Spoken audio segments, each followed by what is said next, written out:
Welcome to the Makeup and Beauty Podcast, where we talk about all things makeup and beauty with a dash of fashion and pop culture. I'm your host, C. Michelle, and let's jump right into it. Welcome back to the bonus episode of the Makeup and Beauty Podcast. Today we are going to be talking about episode 3 of And Just Like That, which is the Sex and the City reboot. First of all, I would like to thank everyone who has rated and left a review on this podcast. Thank you so much for doing that. It helps my podcast be seen. So if you could, please just scroll down to the bottom of my podcast page and just rate it. And if you feel so inclined, leave me a review. Again, it's just super helpful to getting the podcast seen to new listeners. And last but not least, just make sure that you send this to one other person. Send this to a friend that loves makeup and beauty. Send this to a friend that loves Sex and the City and Just Like That reboot. I'd appreciate all of your love and support, and I thank you so much for all that you have already done in helping the podcast grow. Let's start the show.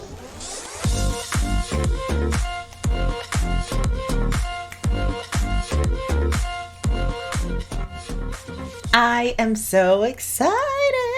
Okay, spoiler alert. If you haven't seen it yet, come back to this again after. In the first bonus episode, episode 1 and 2, I said I was going to talk more about the fashion, and I am here for this episode's looks. They served. I am so excited. This was classic Sex and the City.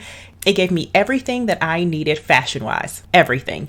And if you watched the first and second episode, if you felt like it was a lot, if you just felt like it was just so many topics all wrapped in one, trust me, it gets better. Don't give up on the show yet. Keep going, because episode 3 gave us what we needed, gave us exactly what I wanted personally. The original feel of Sex and the City with the beautiful makeup, the beautiful fashion, the fairy tale-ish feel. Episode 3 gave us that with a hint of reality, and I'm fine with that. Episode 1, now that I really look back at it, was so overwhelming with like 11 topics of just everything. It was so much. It was so overwhelming. But episode 3 gave us that classic Sex and the City feel. The best way to put it. For example, the girls are dressed to the nine in New York City, walking around in their heels for hours like it's nothing. Miranda walking her dog in high couture. Like, come on, really? That's that fantasy I was looking for, that unrealistic bit that just makes me daydream about wearing high fashion to change my son's diapers. Like, give me that. Let me step away from reality. And that's what this episode gave me, and I'm so excited. I just realized I said Miranda walking her dog in high couture. I meant Charlotte. But anywho, make sure you stay to the end of the episode until we get into our Twitter Speaks segment, where we read the funniest memes that people put out about the show. So the title of this week's episode is called When in Rome, and we will get into the significance of the title later. But the episode opens up with Carrie at work, and they're having, of course, an explicit conversation. Carrie has on this beautiful green, like an emerald green peplum top. And one thing I noticed on this show is that they're really big on layering. So underneath the peplum top is a long sleeve, embellished, transparent-y, see-through-ish top. And it's about 3/4 sleeves, and it's cute. It took me a second to really realize that that top was underneath the peplum top. But either way, I love the shoulders of a peplum top. It just looks regal to me. And then, of course, the icing on the cake was her Gucci fanny pack. Now, that is such a trend of the time right now. The fanny pack, and tied the whole look together with some navy blue trousers. They look about ankle length trousers. And I was here for this look, completely here for this look. What they did this season with Carrie's hair, I am obsessed with. I believe it's the balayage highlights, and then in the very front is like a beautiful strip of a different color, and then the rest of her hair just kind of blends in together. I love that look, and that is something that I would do if I could color my hair. That's something she can't do, because my hair is this thin, honey. Yes, I snapped my fingers, and that's not going to work, but you know what would? A wig. Moving on. Then the episode moves on to the will reading of Mr. Big. All right, so let's get into these looks. Miranda has on a classic Miranda look, a lavender and cream button-down blouse with some beautiful white wide leg trousers and a white clutch or cream clutch. It's beautiful. It's classic Miranda. I love it. Carrie's hair is my favorite, as I just mentioned. It's curled to the nines. I love the coloring of her hair. I have to look up who her stylist is just because I just love it. And she comes in with this beautiful cream white and black cardigan or duster if you're over in Europe. Hey, over in Europe, I have some listeners over in Europe. Can't believe it, but thank you so much for listening, and thank you to everyone who listens. Anyway, then of course she's layered with a white blouse and a high waist picnic basket checkered knee length skirt. No, let's say midi skirt because it's more to the calf, and some beautiful platform heels. Like, it's a whole look. It's a whole look. Okay. Then to top it off, she has on, it looks like a tan MCM bag, but it's not MCM. But if you know what an MCM bag looks like, it's like a crossbody MCM look to the bag. Don't know the brand, but it's a beautiful caramel colored bag with a hat that is over her shoulder, meaning that it's attached to her. So she could just take her hat off and then it just falls down, and it's again a complete look. The fashion this episode did it for me. What didn't do it for me though is this will reading. All is going well. Mr. Big Assistant is there. Miranda's there because she has her law background. They're reading the will. It's a whole thing. And then when it gets to the last beneficiary, I don't know what the term is, but when they get to the last person that Mr. Big is donating to, guess who he's donating to? His ex-wife, Natasha.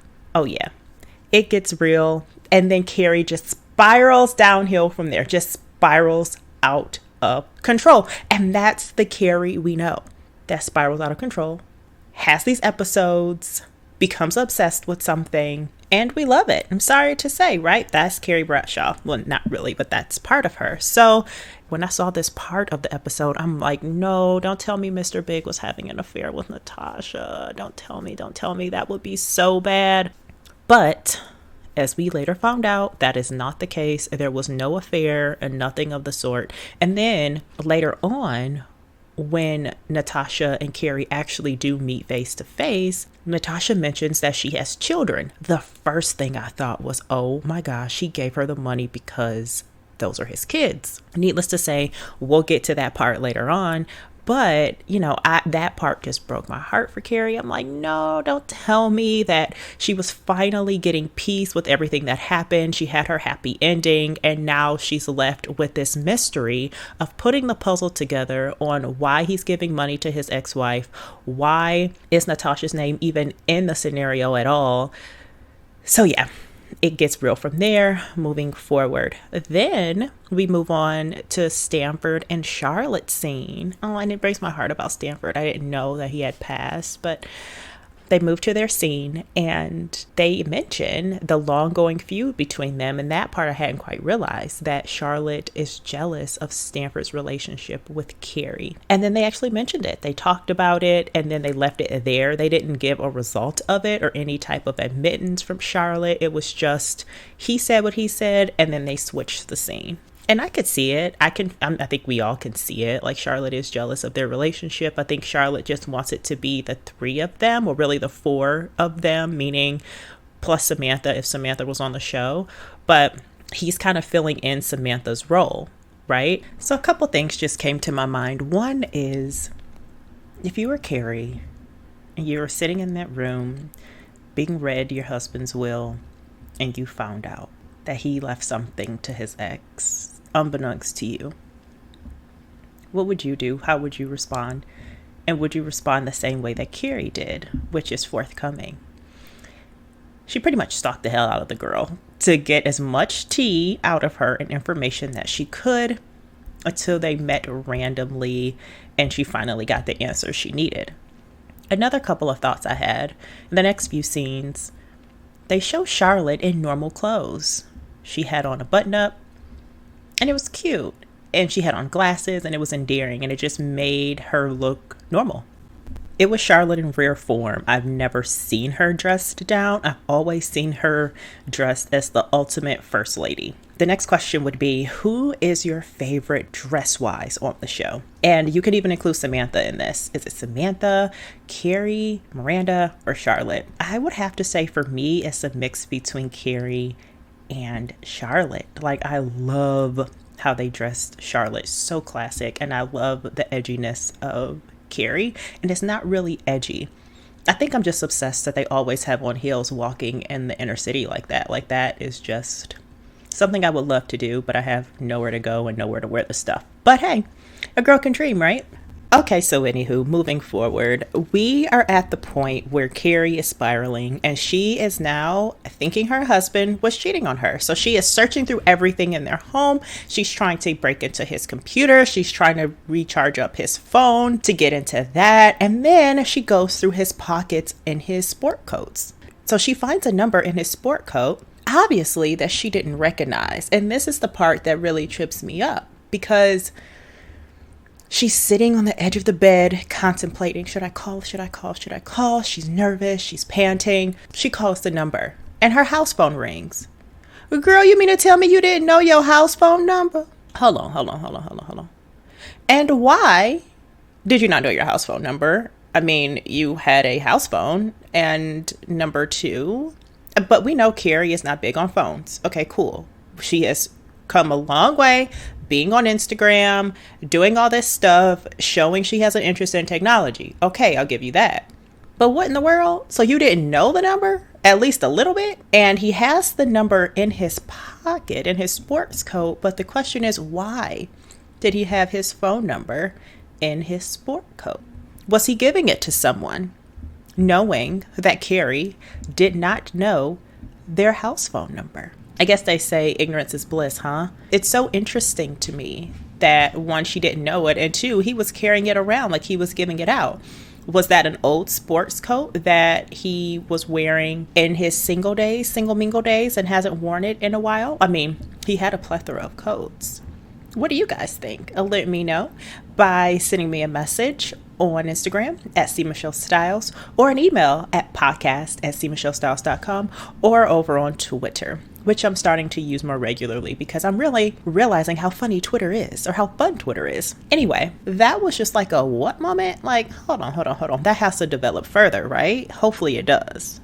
So as she's snooping around, I couldn't help but think, is she going to come across something she shouldn't? Is she going to come across some type of evidence that will prove that he was cheating, like a prophylactic or something along those lines?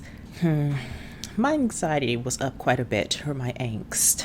And come to find out, she found nothing. Moving on to the next scene at Hot Fellas, which is Charlotte's best friend's bakery. So in case you didn't know, Charlotte's best friend is married to Carrie's best friend. And Charlotte in this scene is dressed in typical Charlotte, absolutely beautiful, off the shoulder, black and white polka dot top. Now I love off the shoulder, and I love polka dots. So this had me thinking, like, where can I find this top?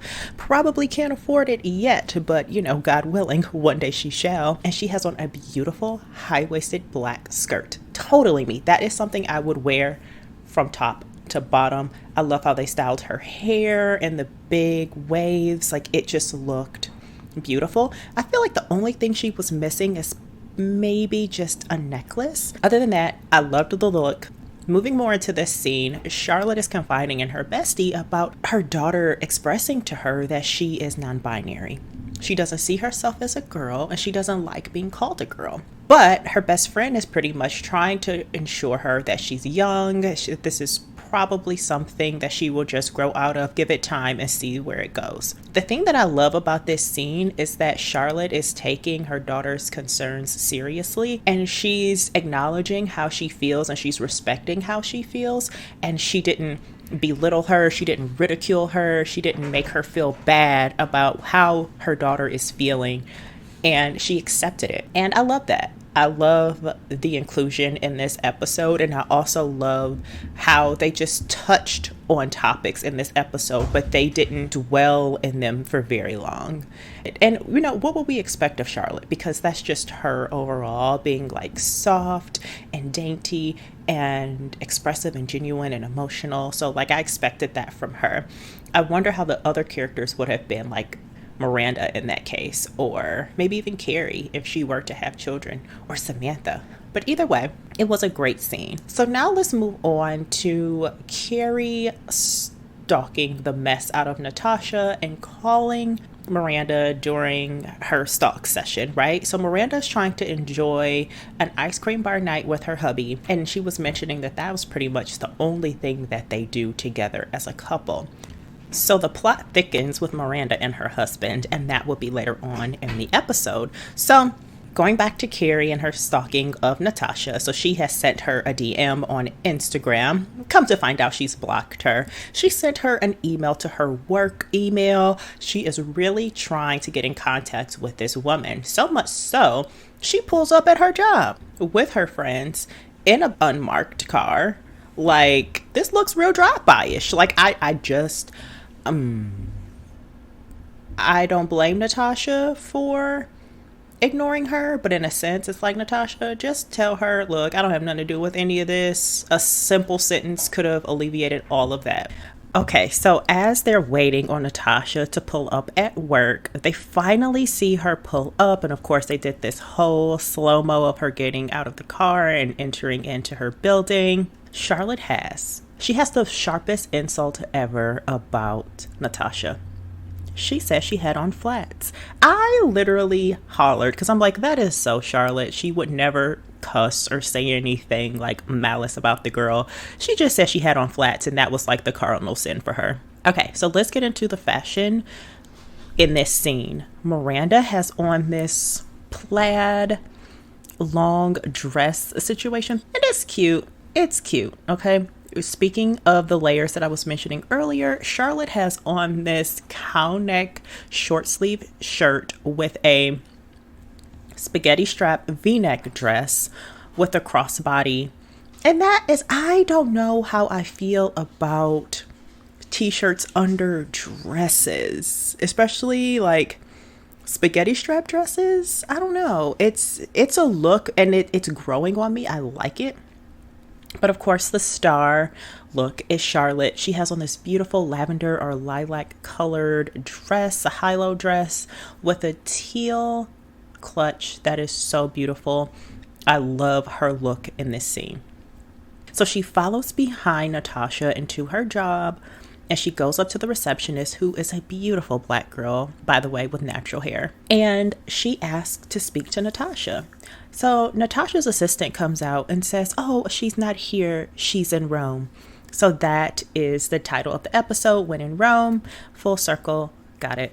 She knows that she's in there, but she never said, hey, I know she's in there. I know you're lying. Like, she was not combative. She just kind of let the lie fly and ran out of there hysterical and upset.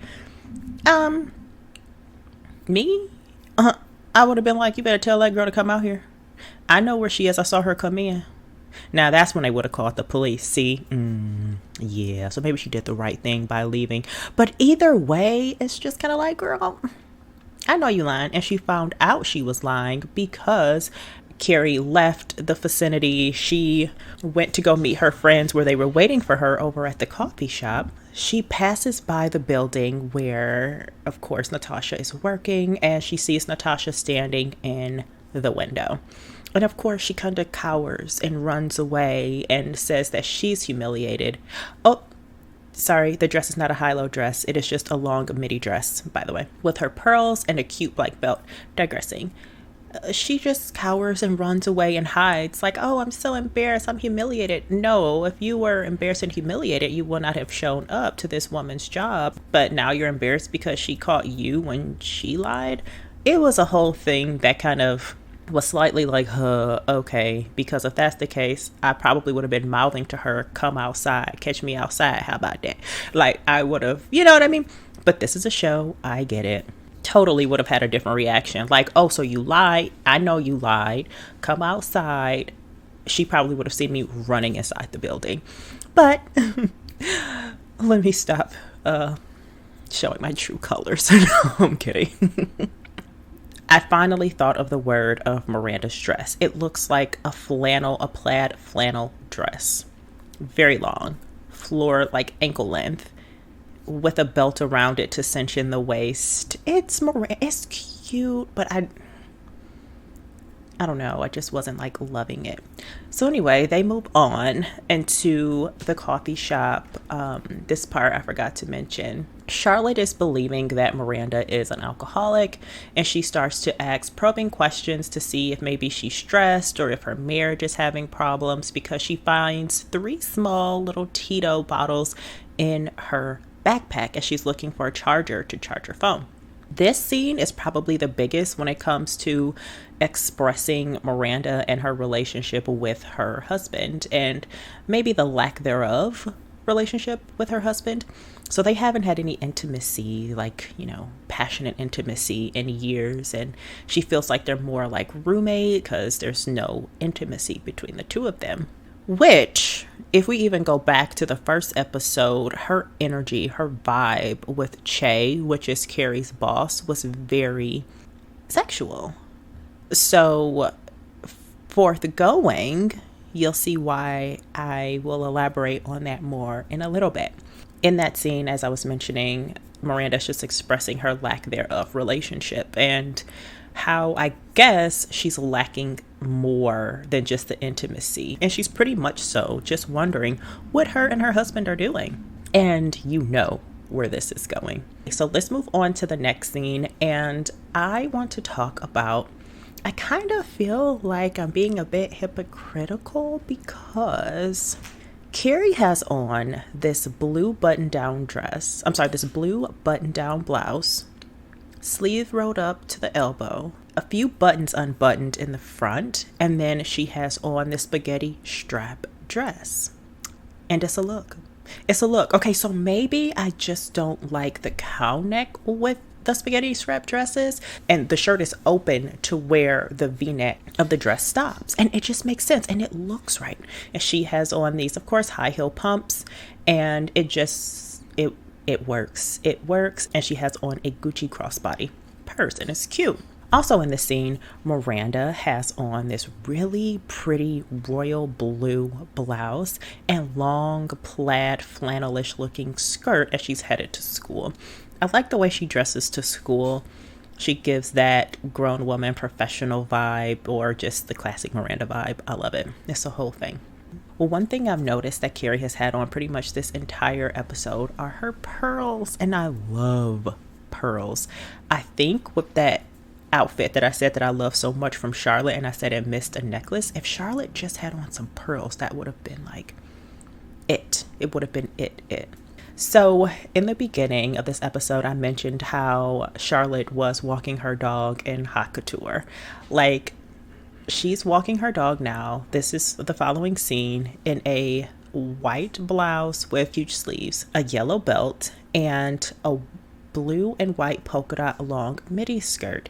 It's giving me color blocking, which was 2013, 2014. It's giving me that color block vibe, but I still love it. She has on this beautiful purse to match her look. It's a blue, like peacockish looking bag, and it's serving me Charlotte. She looks great, and I love that blouse. Oh, and she has on the yellow shoes. Yes, so it's totally color blocking. What year was that? Let me know over on Instagram.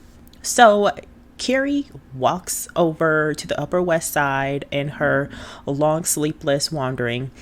She walks into this coffee shop, opens the door to use the restroom, to find her arch nemesis, Natasha, using the restroom. So they had their whole conversation, but I'm going to say what bothered me quite a bit with this scene. Carrie was going so hard trying to reach out to this woman. As Natasha was leaving out of the restroom toward that door, I would have been chasing her. Like, there would not have been a sitting at the coffee table. Yes, I understand Carrie just burned the crap out of her hand. I get it. Maybe she feels a bit defeated. But after all that work I've just done to pull up on you in an unmarked SUV, to go up to your job, to slide into your DMs, to pretty much stalk you, right? And as soon as I see you, I'm just acting all passive. No, honey, this is the ultimate time to boss up. But she didn't. She was just very dignified and calm, quiet, and collective, or calm, cool, and collective. Okay, girl. No, sis. No. I think if I was Natasha, I would have been like, so we here? Like, what? You been trying to reach out to me? What's up? But see, you know what? I'm saved. And I'm going to act like it on this podcast. Okay? I am saved. And, I don't think Jesus likes what I'm saying. But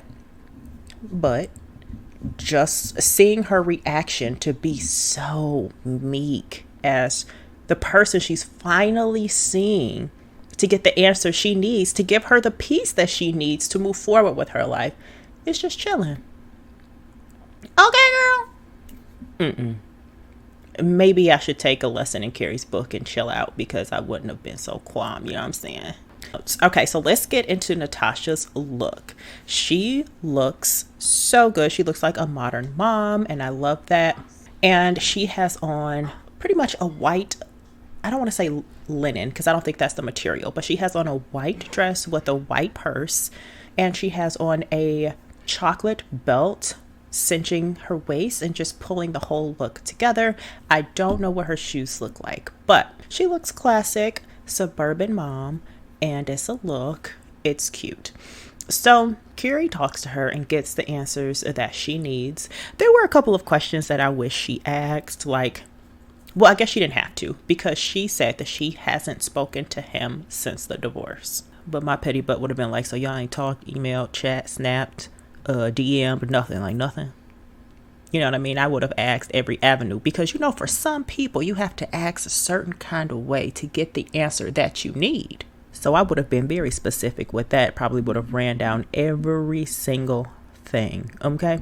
So she mentions how she has a son in this part of the episode, as I was mentioning prior in the beginning.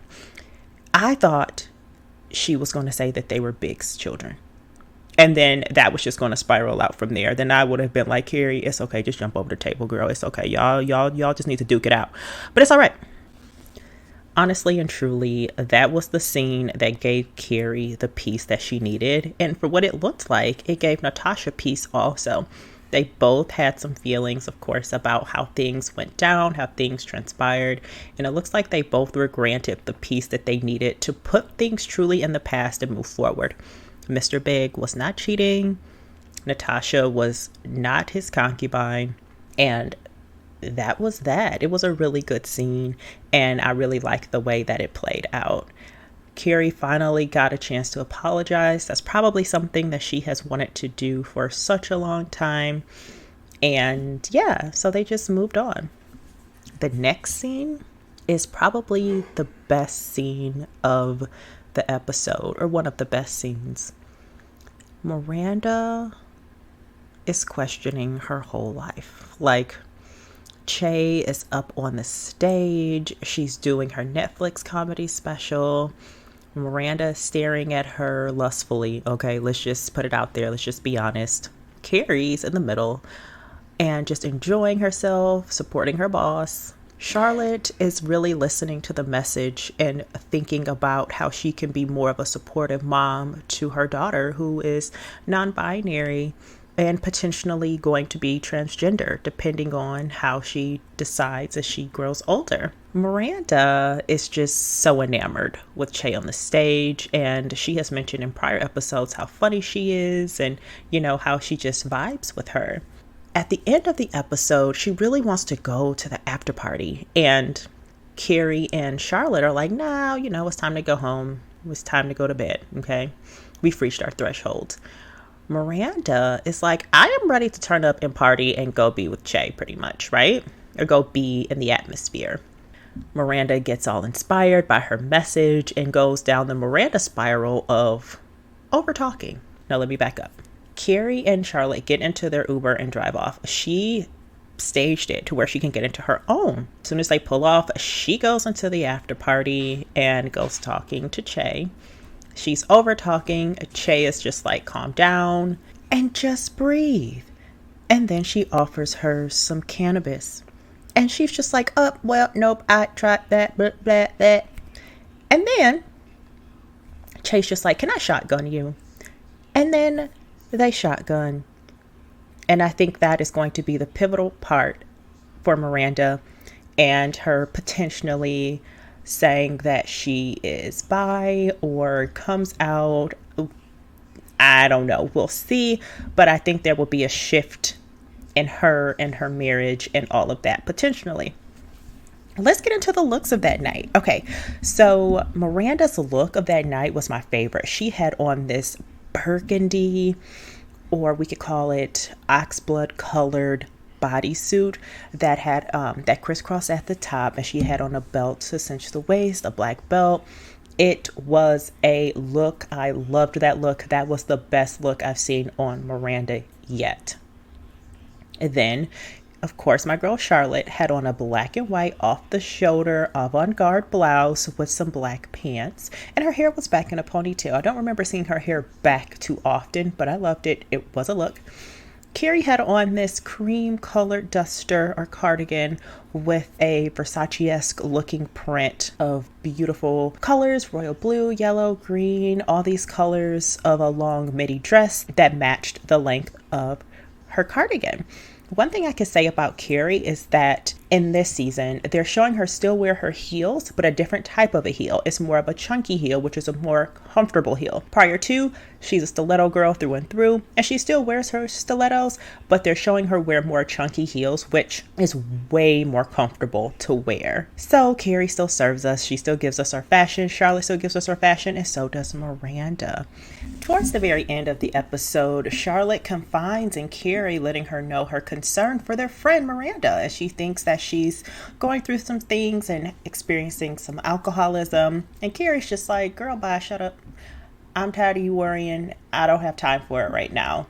She's fine. Totally defending her friend instead of taking Charlotte's concerns seriously. Fast forward to the very end of the episode, and Carrie pulls up at her beautiful penthouse, walks a couple of blocks over to her old house, and the episode ends. She's back in her old apartment. She says she couldn't be in the new one with Big because it's haunted, and she just wants to go home. She wants to go home, so she does go home. All right, so that's how the episode ends, and it was classic. I can't wait for her to go into her old apartment, and they show it and all of that.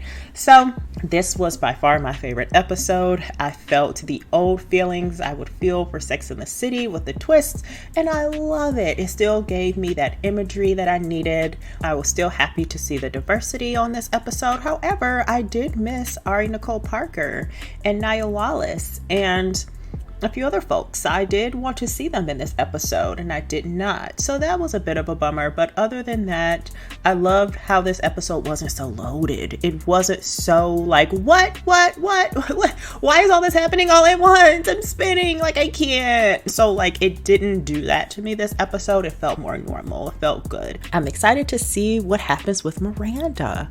I'm really excited to see how they twist that, because it's probably not what I'm expecting. It might be something different. Who knows?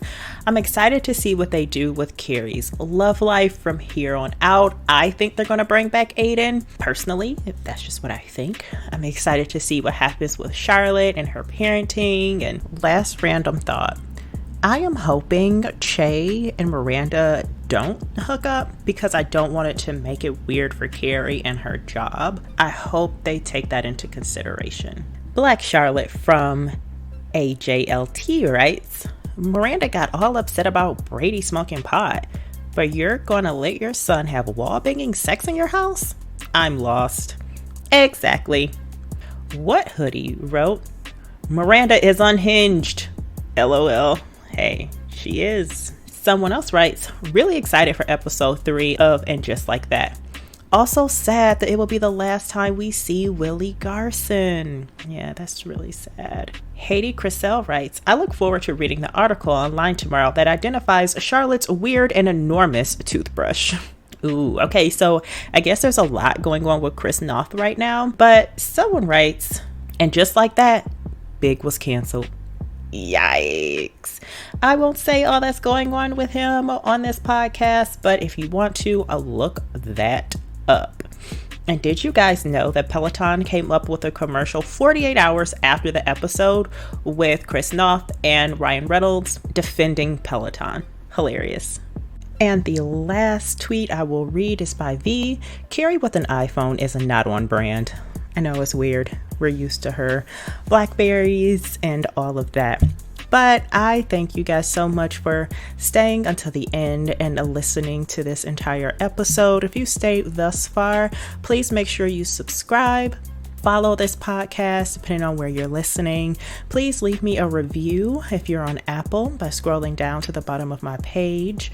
It'll really help my podcast grow. And if you want to reach out to the podcast or show the podcast some love, send me an email at podcast@cmichellestyles.com or over on Instagram or Twitter at cmichellestyles. And last but not least, you can check out my website at www.cmichellestyles.com.